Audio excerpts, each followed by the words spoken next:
बहुत शुक्रिया। चलिए आगे बढ़ेंगे खबरों में।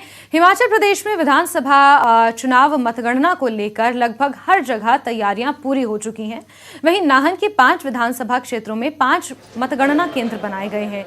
हर मतगणना केंद्र पर 14 मतगणना काउंटिंग टेबल लगाए जाएंगे और यहां पर्याप्त मात्रा में कर्मचारियों की तैनाती की जाएगी। आपको बता दें कि मतगणना केंद्र में अधिकृत काउंटिंग एजेंट, अधिकृत काउंटिंग सुपरवाइजर और काउंटिंग स्टाफ की ही एंट्री हो पाएगी और काउंटिंग एजेंट एक बार एंट्री के बाद काउंटिंग खत्म होने के बाद ही बाहर आ सकते हैं। निर्वाचन आयोग के मुताबिक आम लोगों को 100 मीटर के दायरे से बाहर रहना होगा। सिर्फ अधिकृत लोगों को ही इस दायरे में आने की अनुमति होगी और लाउड स्पीकर के जरिए मतगणना केंद्र से मतगणना से जुड़ी हर सूचना उन तक पहुंचाई जाएगी।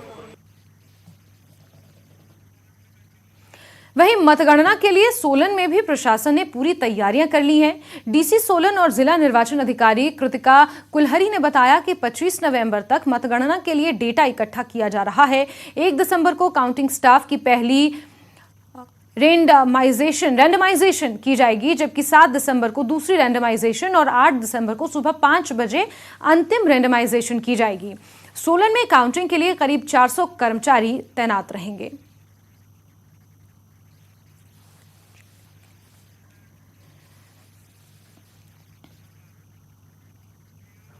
चलिए आगे बढ़ेंगे और अब मोबाइल ऐप से पर्वतारोहियों की निगरानी की जाएगी। इसके लिए पर्यटन विभाग ने ऐप तैयार कर लिया है।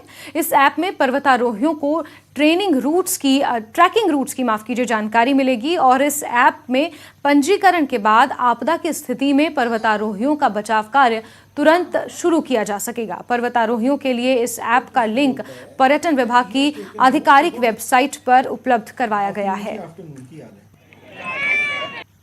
जितने भी ट्रैकर चाह रहे हैं कृपया करके अपने को जो है इस ऐप पे रजिस्टर करें और जब आप इस पे रजिस्टर करते हैं तो आपको जो है एक तो पूरी जानकारी उस रूट के बारे में मिल जाएगी। दूसरा, जब आप इसको रजिस्टर करते हैं और सबमिट करते हैं तो ये जानकारी जिस भी संबंधित जिले की है वहाँ के जो डिप्टी कमिश्नर है उनके पास जाएगी, वहाँ के जो एसडीएम है स्थानीय उनके पास जाएगी, जो स्थानीय वहाँ के एसएचओ हैं पुलिस के उनके पास ये जानकारी भी जाएगी कि फलां ट्रैकिंग रूट जो है इस डेट से जो है अपना ट्रैक जो है आरंभ कर रहा है। उसमें यह भी उल्लेख किया गया है कि अमूमन उस ट्रैकिंग रूट की अवधि जो 3 दिन है या 4 दिन है और अगर वो 4 दिन के बाद वो जो ट्रैकिंग पार्टी है उस स्थान पे नहीं पहुंचती तो ऑटोमेटिकली एक पॉपअप जो है, एक वार्निंग जो है संबंधित डीसी के कार्यालय में, एसएचओ का संबंधित जो एसडीएम है उनके कार्यालय में जो पहुंचेगी ताकि इमीडिएट जो है उसमें वो एक्शन करें और रेस्क्यू पार्टीज को अगर लॉन्च करना है